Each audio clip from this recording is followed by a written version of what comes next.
Hello बच्चों। तो जैसा कि हम लोगों ने लास्ट क्लास में टॉपिक किया था, हम लोगों ने लास्ट क्लास के अंदर बहुत सारे क्वेश्चंस किए थे कि किस तरीके से हम नंबर ऑफ एटम्स की कैलकुलेशन कर सकते हैं, नंबर ऑफ मॉलिक्यूल्स की कैलकुलेशन कर सकते हैं, या फिर हम number of electron, proton and neutron को निकाल सकते हैं और किसी भी आयन के ऊपर हम चार्ज की कैलकुलेशंस कर सकते हैं। तो ये हम लोगों ने लास्ट क्लास के अंदर टॉपिक डिस्कस किया था और ये जो टॉपिक है ये मोल कंसेप्ट के बेसिक्स के अंदर ही आता है, उसकी एप्लीकेशन है। आज मोल कंसेप्ट से रिलेटेड एक छोटी सी बात हम और करने वाले हैं, जिसके बाद हम लोगों का जो मोल वाला कंसेप्ट है वो खत्म हो जाएगा और उसके बाद हम लोग एक नए टॉपिक पे आएंगे जिसके अंदर हम लोग कंसंट्रेशन के बारे में बात करेंगे। जैसे आप लोगों ने मोलालिटी टर्म्स सुने हुए होंगे, अगर नहीं भी सुने हैं तो कोई परेशानी की बात नहीं है, हम लोग उन्हें बिल्कुल स्टार्टिंग से डिस्कस करने वाले हैं। अभी एक बार जो छोटा सा टॉपिक हमारा बाकी है उसे हम एक बार कवर कर लेते हैं विद प्रीवियस ईयर क्वेश्चंस। तो कुछ प्रीवियस ईयर क्वेश्चंस भी हम लोग साथ में यहाँ पर करने वाले हैं।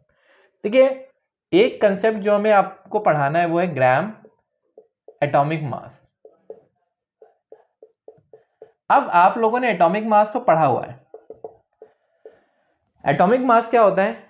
मास ऑफ एटम, जिसे आप रिप्रेजेंट करते हैं किसके अंदर? यूनिफाइड मास के अंदर या फिर एटॉमिक मास यूनिट के अंदर। यही आप लोगों ने एटॉमिक मास पढ़ा था। अब अगर मैं आपसे बात करता हूं ग्राम एटॉमिक मास, तो इसके अंदर कुछ भी बहुत ज्यादा इधर उधर नहीं है। सिंपल सा फंडा है। एटॉमिक मास आपने किस में पढ़ा था? यू में या एएमयू में। ठीक है, यूनिट क्या थी उसकी? Atomic mass unit. यहां पर जो यूनिट है, क्योंकि आपको ग्राम बोल दिया गया है तो इसका मतलब यहां पर जो यूनिट है क्या होगी? ग्राम होगी। तो इसका मतलब यहां पर ग्राम एटॉमिक मास अगर आपको गिवन है तो यहां पर जो यूनिट होने वाली है क्या होने वाली है? ग्राम होने वाली है। और यहां पर जो आप मास लोगे वो 1 मोल एटम का मास लोगे, मास ऑफ 1 मोल एटम। इसी को हम क्या बोलते हैं? Gram atomic mass. या फिर आप ऐसा भी बोल सकते हो कि एटॉमिक मास को अगर आप ग्राम में लिखना चाहो तो वो क्या कहलाएगा? Gram atomic mass. It is simple. ठीक है, सिर्फ इतना सा फंडा है इसका। अगर हम बात करें ग्राम मॉलिक्यूलर मास, तो ग्राम मॉलिक्यूलर मास क्या होता है? अब तक आप लोगों को समझ में आ गया होगा कि ग्राम मॉलिक्यूलर मास क्या होगा। जिस तरीके से मॉलिक्यूलर मास क्या होता था? मास ऑफ मॉलिक्यूल, जो कि लिखा जाता था किसके अंदर? एएमयू या यू में। इसी तरीके से ग्राम मॉलिक्यूलर मास क्या होगा? मास ऑफ मॉलिक्यूल, जो कि लिखा जाएगा ग्राम में। तो ये भी बेसिकली 1 मोल का ही मास होने वाला है। ठीक है, तो यहां पर भी क्या आने वाला है? Mass of 1 mole of molecule. 1 mole molecule का जो मास होगा वो क्या कहलाएगा? ग्राम मॉलिक्यूलर मास कहलाएगा। अब इस चीज को बहुत ध्यान से देखना।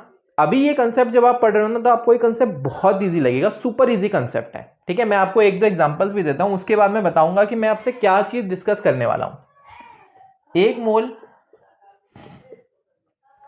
सोडियम एटम अगर मैं आपसे बोलता हूं तो अगर मैं चाहूं तो यहां पर 1 मोल सोडियम एटम की जगह पर 1 ग्राम एटम ऑफ सोडियम भी बोल सकता हूं। 1 ग्राम एटम ऑफ सोडियम भी मैं यहां पर बोल सकता हूं। अब देखो, यहां पर मैंने बोला ग्राम एटम, तो बच्चे के दिमाग में कहीं ना कहीं ये चीज आ सकती है ना, आप लोगों के दिमाग में ये चीज आ सकती है। जब आप क्वेश्चन में पढ़ोगे ना तो फ्लो में बच्चा क्या पढ़ जाता है? 1 ग्राम सोडियम है, लेकिन एक्चुअली में 1 ग्राम सोडियम नहीं है, वो 1 ग्राम एटम सोडियम है, यानी कि 1 मोल सोडियम की वो बात कर रहा है। ठीक है, इस चीज को बहुत ध्यान रखना। अगर ग्राम के साथ में कभी भी एग्जामिनर आपको एटम लिख कर दे दे या मॉलिक्यूल लिख कर दे दे तो तुरंत अपने कान खड़े कर लेना। तुरंत आपको समझ में आना चाहिए कि कुछ तो गड़बड़ है। ठीक है, तो उस गड़बड़ को पहचानो और नंबर पाओ। 1 ग्राम एटम ऑफ सोडियम। चलिए, अगर मैं और यहां पे बात करूं आपसे 0.1 मोल CO2 मॉलिक्यूल, तो मैं यहां पर इसको लिख सकता हूं 0.1 ग्राम मॉलिक्यूल ऑफ CO2। ठीक है, मैं फिर से आपको बता रहा हूं कि यहां पर जो 0.1 ग्राम हमने लिखा है, अगर सिर्फ और सिर्फ लिखता मैं 0.1 ग्राम ऑफ CO2 तो आपको समझ में आता है कि CO2 का जो मास गिवन है वो 0.1 ग्राम है। लेकिन अगर मैं आपसे बोल रहा हूं कि 0.1 ग्राम मॉलिक्यूल ऑफ CO2, तो आपको तुरंत समझ में आना चाहिए कि मैं एक्चुअली में 0.1 मोल CO2 मॉलिक्यूल की बात करना चाहता हूं। ठीक है, तो मुझे उम्मीद है आप लोगों को ये छोटा सा concept gram atomic mass, gram molecular mass, ये कंसेप्ट आप लोगों को समझ में आया होगा। और इससे रिलेटेड अगर कोई भी क्वेश्चन एग्जाम के अंदर आता है तो आप इजीली उस क्वेश्चन को कर पाएंगे। तो हम आगे बढ़ें और कंसंट्रेशन टर्म्स को डिस्कस करें, इससे पहले हम लोग इसके बहुत सारे और क्वेश्चंस को अटेम्प्ट करते हैं ताकि हम लोगों को कॉन्फिडेंस आए कि किस तरीके से अगर एग्जाम में क्वेश्चन आता है तो हम उसे अटेम्प्ट कर सकते हैं। चलिए एक बार आप इसे फटाफट से नोट डाउन कर लीजिए, इसके बाद हम लोग डिस्कस करने वाले हैं इससे रिलेटेड कुछ क्वेश्चंस।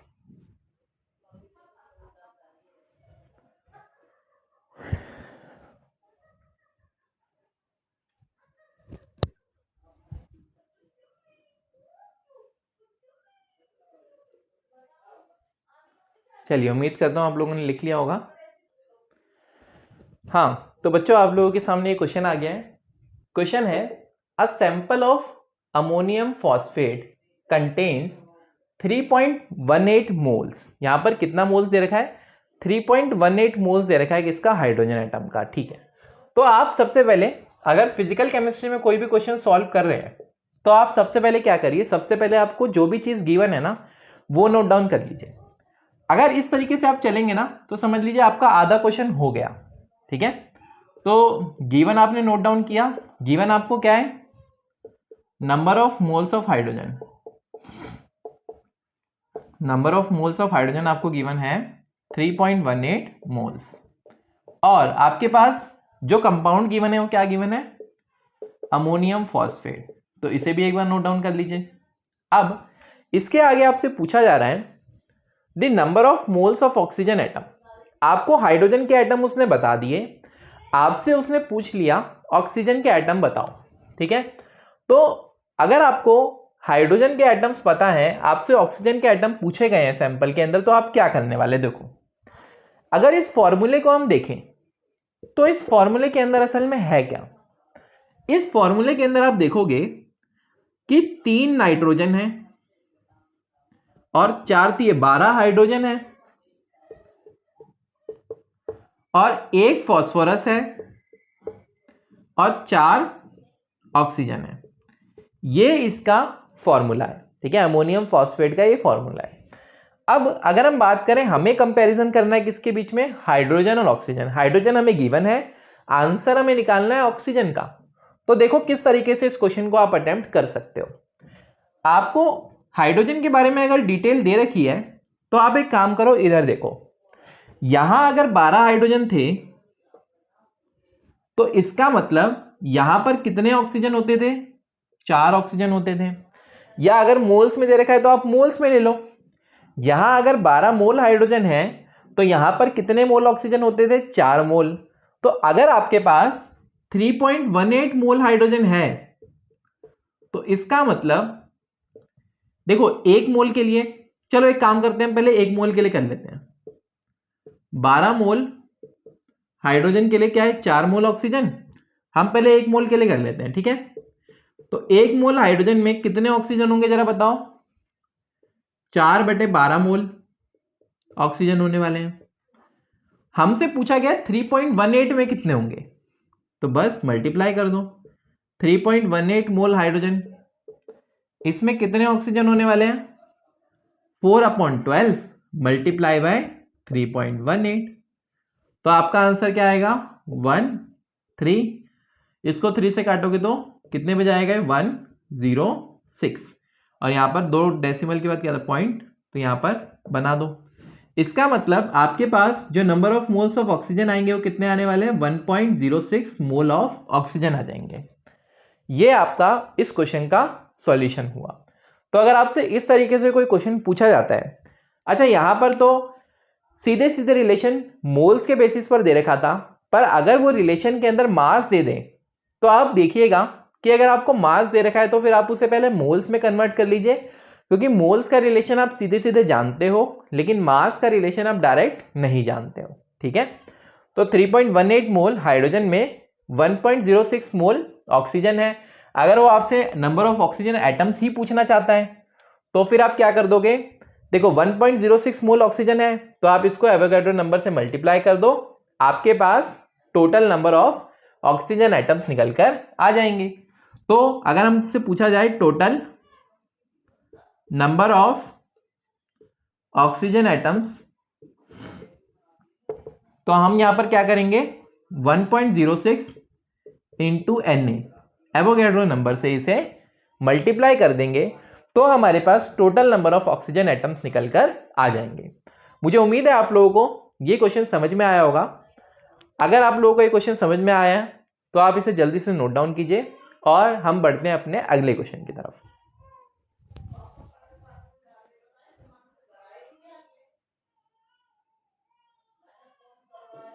चलिए, उम्मीद करता हूं आप लोगों ने लिख लिया होगा ये क्वेश्चन। चलिए बढ़ते हैं हम अपने अगले क्वेश्चन की तरफ और देखते हैं कि सेकंड क्वेश्चन में हम लोगों से क्या पूछा गया है। देखिए, सेकंड क्वेश्चन के अंदर हम लोगों से पूछा गया है which has the maximum number of molecules among the following, यानी कि किसके अंदर मैक्सिमम नंबर ऑफ मॉलिक्यूल्स आपको दिए गए हैं। तो ऑब्वियस सी बात है, आप लोग ये जानते हो कि जब हम मोल्स निकालते थे और मोल्स को हम सिंपली एवोगैड्रो नंबर से मल्टीप्लाई करते थे, यानी कि 6.022 इंटू 10⁻23 से मल्टीप्लाई करते थे। तो सोचो, अगर एक सेब है यानी कि 1 मोल सेब है, उसको अगर मैं एवोगैड्रो नंबर से मल्टीप्लाई कर रहा हूं, और अगर 2 मोल सेब है उसको अगर मैं एवोगैड्रो नंबर से मल्टीप्लाई कर रहा हूं, तो ऑब्वियस सी बात है जो आंसर आने वाला है वो बड़ा किस केस में आने वाला है, 2 मोल वाले में आने वाला है। तो इसका मतलब अगर आप नंबर ऑफ मोल्स निकाल लेते हो तो उसके बाद आपको नंबर ऑफ मॉलिक्यूल्स निकालने की जरूरत नहीं है। जैसे ही आपके नंबर ऑफ मोल्स निकल कर आ गए वैसे ही आप लोगों का क्वेश्चन खत्म हो गया। क्यों? क्योंकि यहां पर तो नंबर ऑफ मॉलिक्यूल्स ही पूछे गए हैं। अगर वो आपसे एटम्स पूछता तब आपको आगे भी देखना पड़ता कि किसके अंदर कितने एटम्स आपको दिखाई दे रहे हैं, पर क्योंकि यहां पर एटम्स नहीं पूछा गया है, उसने सीधे सीधे मॉलिक्यूल्स की बात की है, तो आप नंबर ऑफ मोल्स निकालो और ये क्वेश्चन आपका कंप्लीट हो जाएगा। तो चलिए क्वेश्चन को अटेम्प्ट करना शुरू करते हैं। देखिए, पहला 8 ग्राम हाइड्रोजन, अगर मैं हाइड्रोजन की बात करूं तो इसके नंबर ऑफ मोल्स यहां पर कितने निकल के आएंगे। क्वेश्चन नंबर ऑफ मोल्स निकालने हैं, गिवन मास है हमारे पास, मोलर मास भी है हमारे पास।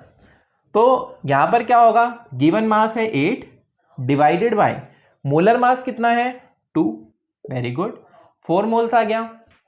अगर हम बात करें SO2, तो SO2 में क्या होगा, SO2 में 64 ग्राम गिवन मास है, डिवाइडेड बाय यहां पर सल्फर, सल्फर का कितना होता है 32 और ऑक्सीजन का कितना होता है 16 टू द 32, तो यानी कि 64 आ गया। इसका मतलब 1 मोल हो गया 64 डिवाइडेड बाय 64।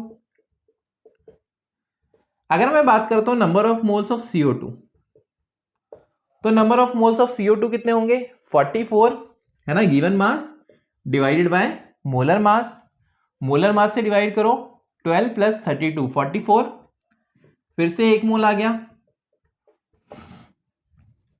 यहां पर देखो number of moles of O3, जब आप O3 के नंबर ऑफ मोल्स निकालोगे तो क्या आएगा, given mass 48 divided by molar मास कितना होगा 16 3 48, तो फिर से 1 मोल आ गया। तो आपको क्लियरली पता लग रहा है कि यहां पर जो नंबर ऑफ मोल्स मैक्सिमम होने वाले हैं वो किसके अंदर होने वाले हैं, पहले में 4 मोल है, बाकी सब में 1 मोल है। तो ऑब्वियस सी बात है मैक्सिमम कौन सा है, पहला है, यानी कि हाइड्रोजन की बात हो रही है, वो सबसे ज्यादा नंबर ऑफ मोल्स कंटेन करता है। तो ऑब्वियस सी बात है कि उसके अंदर ही नंबर ऑफ मॉलिक्यूल्स भी सबसे ज्यादा आएंगे। देखो, अभी आपको लग रहा होगा कि इस तरह के क्वेश्चन करने में टाइम लगता है ना, कि ये सारी चीजें लिखो एक एक चीज के लिए, पर एक्चुअली में ऐसा नहीं है। एक बार जब आप लोगों की कैलकुलेशन फास्ट हो जाएंगी तो आप लोगों को बिल्कुल भी इस क्वेश्चन को करने में टाइम नहीं लगने वाला। आप लोग इस क्वेश्चन का आंसर आधे मिनट से भी कम टाइम में बता पाओगे। ठीक है, तो चलिए इस क्वेश्चन को भी एक बार आप नोट डाउन कर लीजिए, फिर हम आगे बढ़ते हैं हमारे अगले क्वेश्चन की तरफ।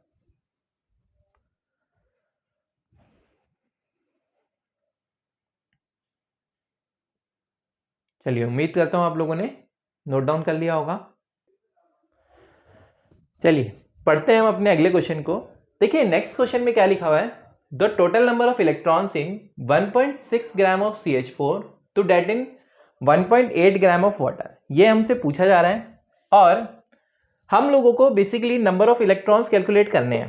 तो देखो यहाँ पर सबसे पहले मैं फिर आपको बोलूंगा, आप नंबर ऑफ मोल्स निकाल लो। जैसे ही आपके नंबर ऑफ मोल्स निकल जाएंगे तो आगे की कैलकुलेशन आप लोगों के लिए बहुत आसान हो जाएगी। ठीक है, एक बार ऑप्शन देखिए, एक में क्या दे रखा है कि पहले वाले में यानी CH4 में डबल होंगे इलेक्ट्रॉन, और दूसरे वाले में दे रखा है कि सेम होंगे, तीसरे वाले में दे रखा है कि ट्रिपल होंगे, और फोर्थ ऑप्शन में दे रखा है कि 1/4 1/4 होंगे। चलिए देखते हैं। देखिए सबसे पहले जब आप नंबर ऑफ मोल्स निकालेंगे तो नंबर ऑफ मोल्स आपने निकाले मीथेन के, ये निकल कर आपके आएंगे, गिवन मास 1.6 है, मोलर मास कितना है 16। ठीक है, तो 1.6 डिवाइडेड बाय 16 अगर आप करेंगे तो ये निकल के आएगा 0.1 मोल। इसी तरीके से अगर आप नंबर ऑफ मोल्स वाटर के देखेंगे तो ये आएगा 1.8 divided by 18 is equals to फिर से 0.1 मोल। अब आप लोगों को यहां पर कोई भी जरूरत नहीं है कि आप नंबर ऑफ मॉलिक्यूल्स की कैलकुलेशन करें, क्योंकि आपको पहले से ही number of molecules, number of atoms आपको कैलकुलेट करने की जरूरत नहीं है। आपको पहले से ही पता लग गया दोनों के मोल यहां पर सेम है। अब आपको सिर्फ और सिर्फ ध्यान जिस पर लगाना है वो लगाना है नंबर ऑफ इलेक्ट्रॉन्स पर। तो चलिए नंबर ऑफ इलेक्ट्रॉन्स एक बार हम दोनों के अंदर देख लेते हैं। देखिए नंबर ऑफ इलेक्ट्रॉन्स अगर मैं कार्बन की बात करूं तो कार्बन में होते हैं 6 और हाइड्रोजन में होता है 1, 1 गुना 4 हो जाएगा, तो 6 + 4 यानी कि 10 आ गया, 10 इलेक्ट्रॉन्स हैं यहां पर। इसमें देखिए हाइड्रोजन में 1 होता है, 2 हाइड्रोजन है तो 2 × 1 प्लस, अगर मैं बात करूं ऑक्सीजन, ऑक्सीजन में 8 इलेक्ट्रॉन होते हैं, 8 × 1 तो ये हो जाएगा फिर से 10 इलेक्ट्रॉन्स। देखो 0.1 मोल भी सेम है, 0.1 मोल भी सेम है, दोनों में मोल भी सेम है, नंबर ऑफ इलेक्ट्रॉन भी सेम है, तो इसका मतलब आप लोगों का जो आंसर आने वाला है वो भी सेम ही आने वाला है। क्योंकि अगर आप नंबर ऑफ इलेक्ट्रॉन निकालने जाएंगे तो आप क्या करेंगे, इसको इससे मल्टीप्लाई करेंगे और इसमें भी इसको इससे मल्टीप्लाई करेंगे, तो दोनों के अंदर ही आपकी सेम वैल्यू निकल के आने वाली है, यानी कि 1 मोल इलेक्ट्रॉन निकल के आने वाला है। इसका मतलब आप लोगों का जो आंसर है ये दोनों में ही सेम नंबर ऑफ इलेक्ट्रॉन्स है, तो ऑप्शन नंबर बी जो है वो इसका करेक्ट आंसर होगा। चलिए इस क्वेश्चन को भी एक बार आप नोट डाउन कर लीजिए, फिर बढ़ते हैं हम अपने अगले क्वेश्चन की तरफ। हाँ तो बच्चों देखिए इस क्वेश्चन में क्वेश्चन नंबर 4, इसमें पूछा जा रहा है विच हैज मैक्सिमम मॉलिक्यूल। फिर से आपसे मैक्सिमम मॉलिक्यूल पूछा गया है, तो मैं आपसे फिर से वही बोलूंगा कि आप नंबर ऑफ मोल्स निकालिए और आपका क्वेश्चन सॉल्व हो जाएगा। क्योंकि एक बार आपके पास नंबर ऑफ मोल्स निकल के आ गए तो आपको समझ में आ जाएगा कि जिसके अंदर नंबर ऑफ मोल्स ज्यादा होंगे उसी के अंदर नंबर ऑफ मॉलिक्यूल्स भी ज्यादा होंगे। चलिए हम बात करते हैं number of moles of N2O। देखिए N2O का गिवन मास कितना है हमारे पास 7 डिवाइडेड बाय, अगर हम बात करें इसके मोलर मास की तो इसका मोलर मास कितना होगा, नाइट्रोजन का मोलर मास, अगर नाइट्रोजन के मास की बात की जाए तो कितना होगा 14, 2 है तो 28 हो जाएगा, 14 × 2 28 + 16 यानी कि ये होने वाला है 44। तो 7/44 पहली वैल्यू आ रही है। दूसरी वैल्यू देखिए NH2, number of moles of hydrogen 20 है ना, गिवन मास कितना है 20 और मोलर मास कितना होगा, 2 हाइड्रोजन है तो 2 यानी कि यहां पर आ गए 10 मोल। अगर आप यहां पर देखेंगे NNO2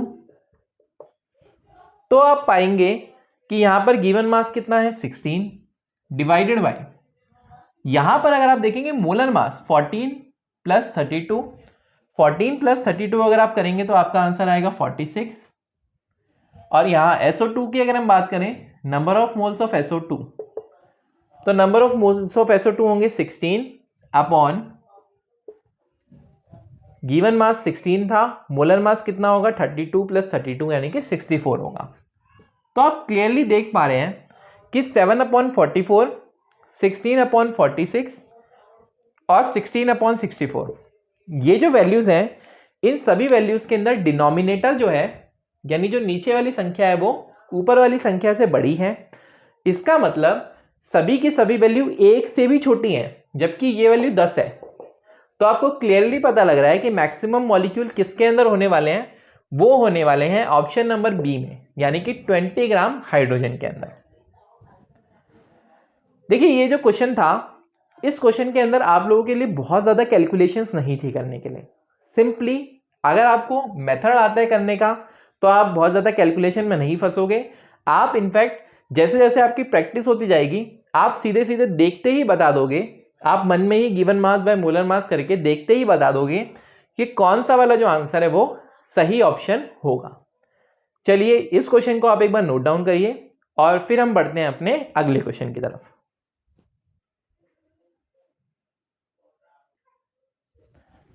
चलिए बढ़ते हैं हम अपने अगले क्वेश्चन की तरफ, दैट इज क्वेश्चन नंबर 5। देखिए यहां पर हमसे पूछा गया है नंबर ऑफ मॉलिक्यूल्स कितने होंगे 4.25 ग्राम ऑफ अमोनिया में। अब यहां पर हमसे रियलिटी में नंबर ऑफ मॉलिक्यूल्स के बारे में पूछा गया है, तो अब हमें नंबर ऑफ मॉलिक्यूल्स यहां पर इनको निकाल कर देने होंगे। देखिए ध्यान से इस क्वेश्चन के अंदर फिर से अगर आप नंबर ऑफ मॉलिक्यूल्स निकालना चाहते हैं गिवन मास से तो आपके पास डायरेक्टली कोई फॉर्मूला नहीं है, पर आप जानते हैं कि अगर आपने नंबर ऑफ मोल्स निकाल लिया तो आप इजीली उसे नंबर ऑफ मॉलिक्यूल्स से रिलेट कर पाएंगे। तो चलिए हम सबसे पहले नंबर ऑफ मोल्स निकाल लेते हैं। Number of moles of ammonia, in ammonia, given mass कितना है हमारे पास 4.25, और अगर हम बात करें अमोनिया के मोलर मास की तो 14 + 3 यानी कि 17 हो जाएगा। अगर आप यहां पर देखेंगे तो आप क्लियरली ये चीज पाएंगे कि 4.25, अगर 4.25 को अगर आप 4 टाइम्स कर देते हैं तो आपके पास कितना निकल के आने वाला है 4.25। अगर इसको आप क्या कर देते हैं 4 टाइम्स कर देते हैं तो आपके पास 17 ही आएगा। तो इसका मतलब मैं चाहूं तो इसे सीधे सीधे यहां पर काट सकता हूं, किससे 4 से। या फिर अगर आपको ये चीज नहीं भी समझ में आई है तो कोई परेशानी नहीं है, आप ट्रेडिशनल मेथड से भी कर सकते हैं। 4.25 डिवाइडेड बाय 17, आप क्या करिए कि इस डेसिमल को हटाइए और 100 नीचे ले लीजिए। अब आपको पता लग रहा है कि ये ऊपर वाला भी 25 पे जाएगा, नीचे वाला भी 25 पे जाएगा। अगर आपको ये नहीं भी दिख रहा है तो भी आप एक काम कर सकते हैं कि आप 5 से बार बार काट के देख सकते हैं। देखिए अगर आप 25 से यहां पे काटेंगे तो आपका आया 4, यहां पर अगर आपने 25 से काटा तो ये कितना आएगा 1, और फिर आपके पास कितना बच गया, यहां पर जब आपका 1 आया तो एक्चुअली में 25 पे गया होगा तो कितना बचेगा 32 और 42 यानी कि 17 बचने वाला है, तो 175 आपका बचेगा। 175 25 की टेबल में कितने टाइम्स पे आएगा 7 पे आएगा, तो इसका मतलब ऊपर जो आपका बचा वो 17 बचा।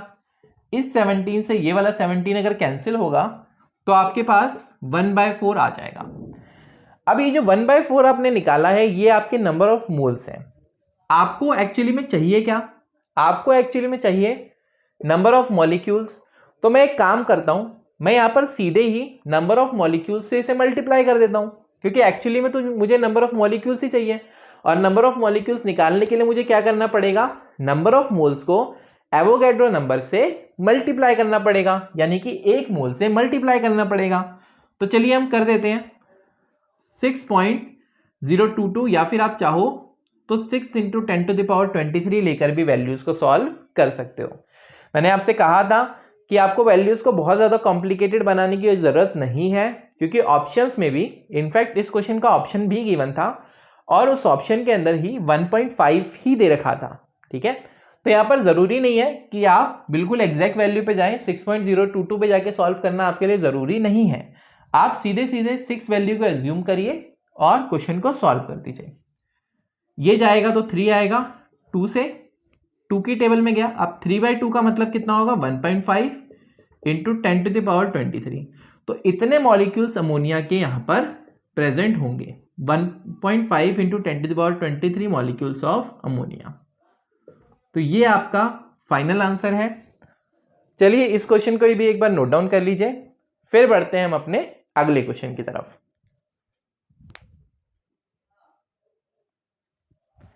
चलिए पढ़ते हैं हम अपने अगले क्वेश्चन को। देखिए अगले क्वेश्चन में हमसे बोला गया है the maximum number of molecules present in, maximum number of molecules किसके अंदर है। अब इस क्वेश्चन की अगर हम बात करें तो ये थोड़ा सा अच्छा क्वेश्चन है, क्योंकि इसके अंदर आपको लीटर में भी वैल्यूज गिवन है और इसके अंदर आपको ग्राम में भी वैल्यूज गिवन है। तो आपको कंपेयर करने के लिए क्या करना होगा, मैं आपको फिर से बोलूंगा, जब भी आपसे नंबर ऑफ मॉलिक्यूल्स बोले जा रहे हैं, जब भी आपसे नंबर ऑफ एटम्स बोले जा रहे हैं, दोनों में कंपैरिजन बोला जा रहा है, तो आप फिर से सिंपल आप करिए, नंबर ऑफ मोल्स निकालिए। एक बार जब आपने नंबर ऑफ मोल्स निकाल लिया तो आपके लिए आगे का काम जो है बहुत आसान हो जाएगा। और नंबर ऑफ मॉलिक्यूल्स अगर पूछा गया है तो सीधे सीधे आपके नंबर ऑफ मोल्स निकल के आए, उसी से आपका क्वेश्चन सॉल्व हो जाएगा। तो देखिए 15 litre of hydrogen gas is HCP. आपको याद होगा एसटीपी कंडीशन पे हमने एक चीज पढ़ी थी कि अगर एसटीपी कंडीशन पर 22.4 लीटर की हम बात करते हैं किसी भी गैस के, तो वो हमेशा 1 मोल के बराबर आता है। तो इसका मतलब मैं ये बोल सकता हूं कि 22.4 लीटर हाइड्रोजन गैस जो है उसमें 1 मोल होगा हाइड्रोजन गैस का। हमें कितना गिवन है, 15 लीटर। तो देखो 15 लीटर के लिए निकाल लो, 15 लीटर के लिए वैल्यू आ रही है 1/22.4 मल्टीप्लाइड बाय 15, या फिर हम बोल सकते हैं 15/22.4 मोल वैल्यू आ रही है। देखिए अभी 1 मोल की वैल्यू हमने निकाली है, आगे हम औरों के लिए भी यही चीज सॉल्व करते हैं। सेकंड देखिए 5 litre of nitrogen gas at STP. अगर आप ध्यान से देखेंगे तो ये तो इनफैक्ट मुझे लिखने की भी जरूरत नहीं है, बट फिर भी मैं यहां पर लिख देता हूं, क्योंकि ऑब्वियस ही बात है अगर 15 लीटर है और 5 लीटर है तो 15 लीटर वाले में नंबर ऑफ मोल्स ज्यादा आने वाले हैं, क्योंकि हम सीधे सीधे रिलेशन जानते हैं कि 22.4 लीटर जो है वो 1 मोल के बराबर होता है। तो इसका मतलब जितने ज्यादा लीटर बढ़ते जा रहे हैं उतना ही नंबर ऑफ मोल बढ़ता जा रहा है। लेकिन फिर भी हम क्योंकि इस क्वेश्चन को अभी सॉल्व कर रहे हैं तो एक बार हम इसे लिखते हैं। तो देखिए 22.4 लीटर नाइट्रोजन गैस जो है इसमें अगेन 1 मोल होगा। अगर मैं आपसे बोलूं 5 लीटर नाइट्रोजन गैस, तो फिर आप यूनिटरी मेथड लगाएंगे 1/22.4 इंटू 5, तो आपका आंसर आने वाला है 5/22.4 मोल। थर्ड अगर हम बात करें 0.5 gram of hydrogen gas, 0.5 gram of hydrogen gas, देखिए अगर 2 ग्राम हाइड्रोजन गैस होती है ना, 1 मोल में कितना होता, 2 ग्राम, तो 2 ग्राम हाइड्रोजन गैस जो है ये किसके बराबर होने वाली थी, 2 ग्राम हाइड्रोजन गैस जो है ये बराबर होती 1 मोल के, है ना। क्योंकि अगर हम 1 मोल की बात करें तो 1 मोल एक्चुअली कितना होता है इसका, 2 ग्राम। तो 1 मोल यहां पर अगर 2 ग्राम है तो सोचिए 0.5 ग्राम कितना होगा, 0.5 ग्राम हाइड्रोजन गैस कितने के बराबर होगी। आप यहां पर करेंगे 1/2 मल्टीप्लाइड बाय 0.5, यही होने वाला है। तो आपका आंसर आएगा 1/4 मोल। तो यह आ गया 1/4 मोल। फोर्थ देखिए 10 ग्राम ऑफ ऑक्सीजन गैस आपको गिवन है। अगेन यहां पर आपको 10 ग्राम ऑक्सीजन गैस गिवन है, तो 16 इंटू 2 32 ग्राम। अगर मैं बात करूं 1 मोल की, तो 1 मोल में कितनी गैस होने वाली है, 32 ग्राम गैस होने वाली है, क्योंकि 16 इंटू में 2 32। तो सोचिए 32 ग्राम ऑक्सीजन गैस जो है इसके अंदर कितना है, 1 मोल है। तो सोचो 10 ग्राम में कितना होगा, 10 ग्राम ऑक्सीजन गैस इसमें कितना होने वाला है, 1/32 गुना 10, इतना मोल आपका आंसर आने वाला है। तो ये हो गया आपका 10/32 मोल। अब जरा आप इन वैल्यूज को कंपेयर करिए। अगर आप इन वैल्यूज को कंपेयर करेंगे तो ये वैल्यू जो है आपको, ये वैल्यू आपको अप्रोक्सीमेटली 0.25 दिख रही है, ये वैल्यू 0.25 से भी छोटी जा रही है, क्योंकि यहां पर देखिए 5/20 होता तो 1/4 बन जाता या फिर 0.25 बन जाता, लेकिन डिनोमिनेटर और बड़ा है। अगर डिनोमिनेटर और बड़ा है तो 0.25 मोल से भी छोटी वैल्यू जा रही है। इस वैल्यू को देखिए, अगर यहां पर 10/33 होता तो ये अप्रोक्सीमेटली कितना जा रहा था, 0.33 के आसपास, तो ये वैल्यू 0.33 के आसपास में है। अगर इस वैल्यू को आप देखेंगे तो ये वैल्यू जो है आप लोगों की, ये वैल्यू आपको क्लियरली दिखाई दे रहा है। अगर 22 इंटू में 5 आप करते हैं तो 110 होता है ना, 22 पंजे 110 होता है। और 22 छिक्के अगर आप लोग करते हैं तो कितना होता है, 132 होता है। 0.4 थोड़ा सा और ज्यादा है, तो ये अप्रोक्सीमेटली 0.6 के आसपास वैल्यू है ही, मतलब ये वैल्यू सबसे बड़ी है। ठीक है, यहां पर आके आप लोगों का क्वेश्चन खत्म हो गया, सिर्फ और सिर्फ यहां पर आके आपका कैलकुलेशन का काम रह गया है। ठीक है, तो ये वैल्यू आपको क्लियरली दिखाई दे रहा है कि ये वैल्यू सबसे बड़ी होने वाली है। तो आपका जो आंसर आने वाला है वो ऑप्शन नंबर 1 आने वाला है, जो फर्स्ट ऑप्शन है वो आपका आंसर हो जाएगा। ये क्वेश्चन नीट के एग्जाम में ऑलरेडी पूछा जा चुका है। तो इस तरीके का सिमिलर क्वेश्चन एग्जाम में पूछा जा सकता है। इसके अंदर कुछ नहीं करना है, आपको सिंपली नंबर ऑफ मोल्स निकालने हैं और बस आपको वैल्यूज को कंपेयर करना है। इसको सॉल्व मत करने लग जाना कि सारी वैल्यूज को डिवाइड करके आप इनके आंसर्स निकालने बैठ रहे हो, तब आपका इस क्वेश्चन के अंदर बहुत ज्यादा टाइम वेस्ट हो जाएगा। तो चलिए एक काम करिए, इस क्वेश्चन को भी आप नोट डाउन कर लीजिए, फिर हम बढ़ते हैं अपने अगले क्वेश्चन की तरफ।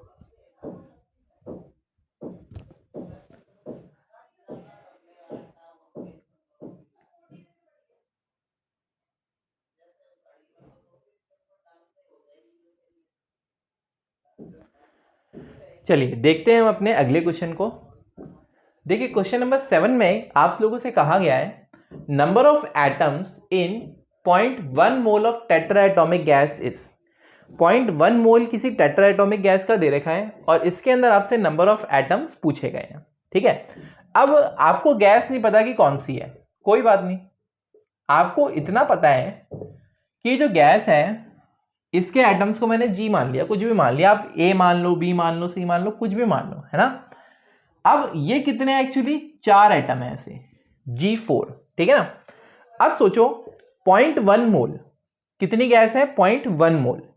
तो इसके अंदर नंबर ऑफ एटम्स अगर आपसे पूछे जा रहे हैं तो नंबर ऑफ एटम्स निकालने के लिए आप क्या करोगे, क्योंकि यहां पर आपसे नंबर ऑफ एटम्स पूछे गए हैं, तो आप नंबर ऑफ एटम्स को निकालने के लिए क्या करने वाले हो, एक मॉलिक्यूल के अंदर 4 एटम होते हैं, तो 0.1 मोल में कितने एटम होंगे। ठीक है, एक मॉलिक्यूल में कितने एटम होते हैं, 4 एटम होते हैं। इसका मतलब एक मोल में कितने एटम होंगे, आप क्या कर दोगे, 4 इंटू एन कर दोगे।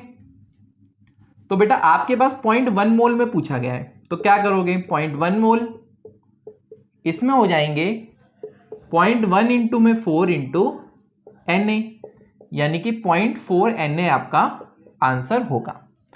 अब इतना आपका आंसर आया 0.4 एन। आप चाहो तो आप इसको यहीं पे भी छोड़ सकते हो, ये डिपेंड करता है क्वेश्चन के अंदर। अगर मान लीजिए क्वेश्चन के अंदर नंबर ऑफ एटम्स इसी फॉर्म में दे रखे तो आप इसमें वैल्यू मैच कर सकते हो, या फिर हो सकता है एवोगैड्रो नंबर से वो मल्टीप्लाई करके दे दे। तो चलिए हम अभी एक बार मल्टीप्लाई करके ही सॉल्व कर लेते हैं। ये जो 0.4 है मल्टीप्लाई बाय एवोगैड्रो नंबर अगर हम करेंगे 6 इंटू 10 टू द पावर 23, देखिए इसको आप हटाएंगे तो नीचे आया डेसिमल। ठीक है, अब 6 4 ज़ा 24 by 10 into 10 to the power 23। अगर इसको आप ऊपर ले जाएंगे तो यहां पर बीच में आएगा 2.4 इंटू 10 टू द पावर 23। इतने मॉलिक्यूल्स आपके पास, इतने एटम्स यहां पर आपके पास आ जाएंगे। 2.4 into 10 to the power 23 atoms of tetra atomic gas आपके पास होंगे।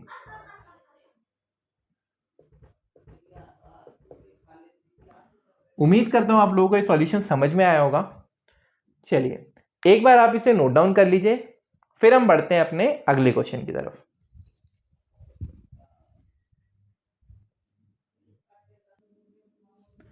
चलिए बढ़ते हैं हम अपने अगले क्वेश्चन की तरफ।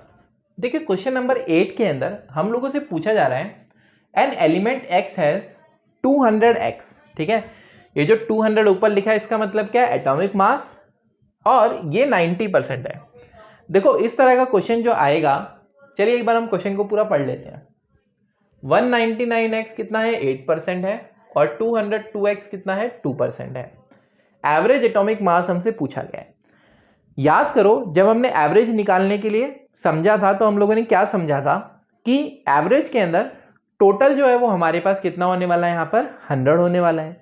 ठीक है, तो आप सिंपली क्या करने वाले थे, आप पहले वाले का एटॉमिक मास लेते थे और उसे मल्टीप्लाई कर देते थे कि वो कितना एग्जिस्ट कर रहा है उससे। ठीक है, यानी कि कितनी उसकी प्रोबेबिलिटी है। तो कर दो यहां पर भी, एवरेज एटॉमिक मास आपको निकालना है, एवरेज एटॉमिक मास आपको यहां पर निकालना है।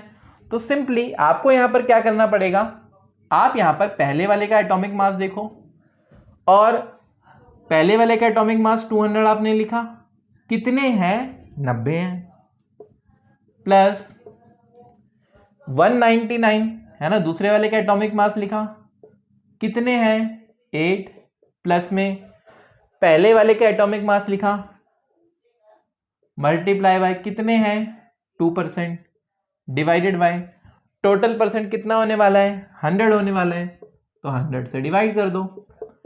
अब देखो 200 इंटू 90 अगर आप करोगे तो 2 इंटू 9 यानी कि 9 दूनी 18 हो जाएगा, और 3 जीरो आएंगी यानी कि 18,000, प्लस में 199 इंटू 8 अगर आप करोगे, अगर आप 200 गुना 8 करते तो कितना आता, 1600 आता, 1600 में से 8 घटा दो 1592 है ना, 1592 आ जाएगा आपका, प्लस में 202 इंटू में 2 यानी कि 404 हो जाएगा, 404, डिवाइडेड बाय 100।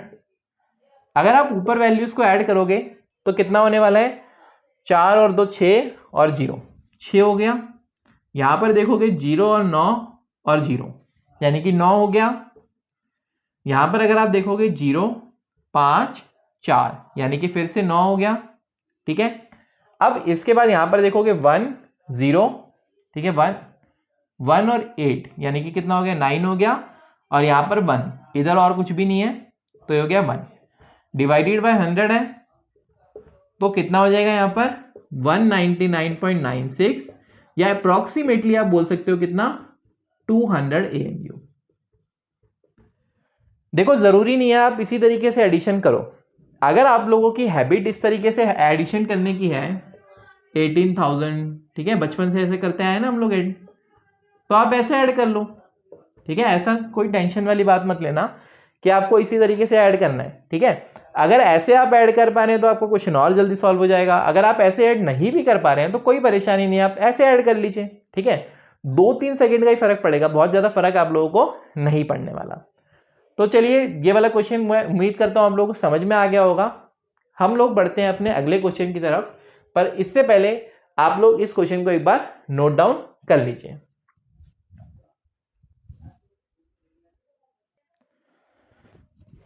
चलिए देखते हैं हम कुछ और क्वेश्चंस को।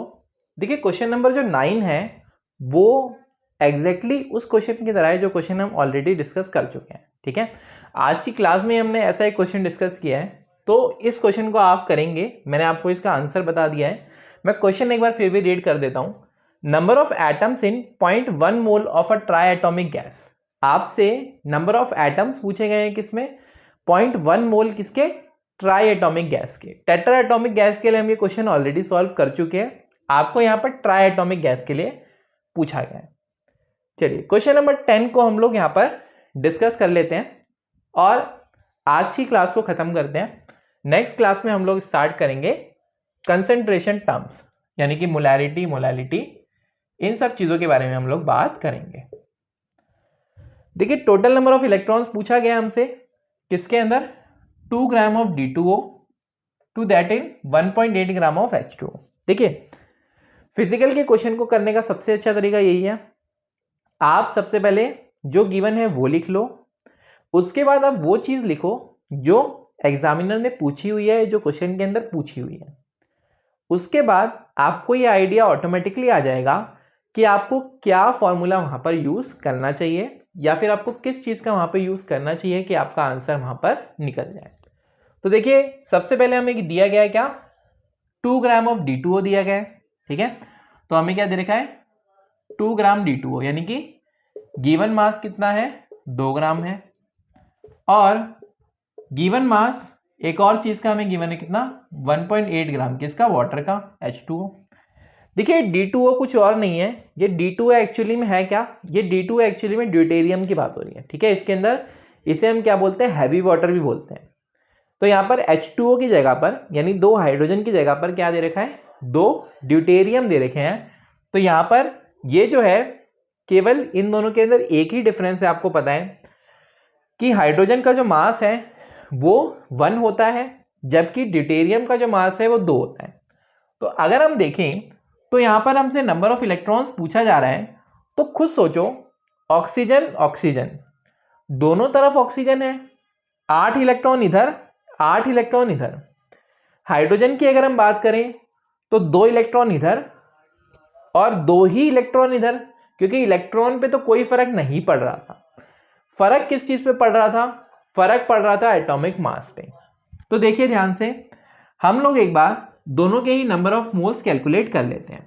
नंबर ऑफ मोल्स अगर आप निकालोगे D2O के, तो ये कितने आने वाले हैं, गिवन मास 2 और मोलर मास कितना हो जाएगा, 2 × 2 4 प्लस 16 यानी कि 20 हो जाएगा। तो इसके कितने मोल है हमारे पास, 0.1 मोल है। अगर मैं बात करूं इसकी, तो नंबर ऑफ मोल्स वाटर के ये कितने होंगे, given mass 1.8 divided bye molar मास 18, तो ये भी आ जाएगा 0.1 मोल। इसका मतलब दोनों के मोल सेम आ रहे हैं। और अभी थोड़ी देर पहले हमने देखा कि दोनों के अंदर नंबर ऑफ इलेक्ट्रॉन्स भी एग्जैक्टली सेम है। तो अगर दोनों के मोल सेम है, दोनों के अंदर नंबर ऑफ इलेक्ट्रॉन्स सेम है, तो इसका मतलब हमारे पास नंबर ऑफ इलेक्ट्रॉन्स के अंदर कोई भी डिफरेंस आने वाला नहीं है। ठीक है, तो हमारे पास जो आंसर होगा इसका वो क्या होने वाला है कि जो टोटल नंबर ऑफ इलेक्ट्रॉन्स है in 2 gram of D2O to that in 1.8 gram of H2O, तो इसके अंदर जितने हैं उतने ही इसके अंदर है। तो हमारे पास जो आंसर आएगा वो सेम आंसर आएगा। ठीक है, अगर मैं आपको यहाँ पर ऑप्शंस बना के देता हूँ इस क्वेश्चन के, तो आपको ऑप्शंस दे दिए जा रहे हैं। एक में डबल दे दिया गया और दूसरे में आपको दे दिया गया ट्रिपल, तीसरे में आपको दे दिया गया सेम और चौथे में आपको दे दिया गया 1/2 यानी कि आधा कर दिया। तो आप किस ऑप्शन पे टिक करोगे, ऑप्शन नंबर सी पे, कि दोनों के अंदर ही नंबर ऑफ इलेक्ट्रॉन्स जो है वो एग्जैक्टली सेम होंगे। चलिए इन क्वेश्चंस को आप एक बार नोट डाउन कर लीजिए। क्वेश्चन नंबर 9 को आप लोग जरूर ट्राई करिएगा। ठीक है, उसका आंसर मैंने ऑलरेडी आप लोगों को लिखकर दे दिया है।